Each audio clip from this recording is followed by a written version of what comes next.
Actually, we bent lahat ng protocols na yun out of the window eh. Hindi nasunod ang protocol sa paglipat ng isang persons deprived of liberty sa pag-uwi ni Mary Jane Veloso ngayong araw sa bansa. Ayon kay Department of Justice Undersecretary Raul Vasquez, dapat sasailalim muna sa 5 araw na quarantine ang isang PDL bago makasalamuha ang kanyang pamilya.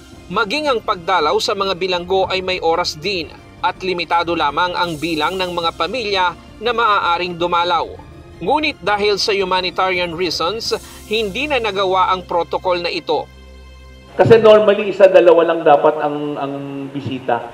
At hindi nga bisita ngayong oras na to eh. Pero pinagbibigyan dahil nga we don't want to be seen as insensitive or against yung, alam mo na, eh kung po pwede nga lang, akapin natin lahat-lahat. But you know, kailangan nating pangunahan yung seguridad, yung health issues niya kasi nagsusuka siya kanina. Walang special treatment at ituturing na regular na PDL si Mary Jane na nasa kustudiya na ngayon ng Bureau of Correction. Gaya ng ordinaryong bilanggo, sumailalim ito sa booking procedure gaya ng pagkuha ng mugshot, pagkuha ng fingerprint at medical exam. Makakamit din ito ang mga pribilehiyong ipinagkakaloob sa mga PDL gaya ng pagkakaroon ng posibleng makakuha ng parol, Good Conduct Time Allowance o GCTA at iba pa.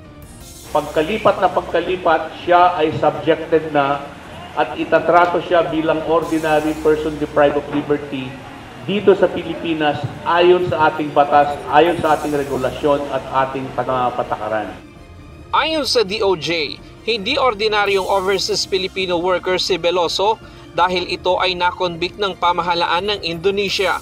Ayon sa DOJ, iginagalang nila ang kagustuhan ng Indonesia na irespeto ang kanilang desisyon sa pag-convict kay Veloso.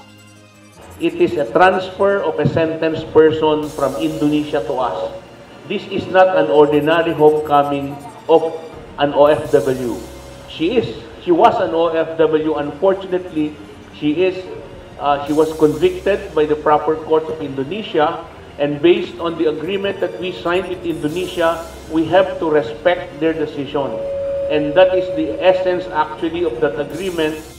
Samantala, pinawi ng DOJ at Bucor ang pangamba ng pamilya ni Mary Jane na baka posibleng magkita sina Mary Jane at ang kanyang recruiter na nakakulong na sa CIW. Ryan Lacanlale, UNTV News and Rescue. Diyos ang aming sandigan, serbisyo publiko ang aming pinahahalagahan.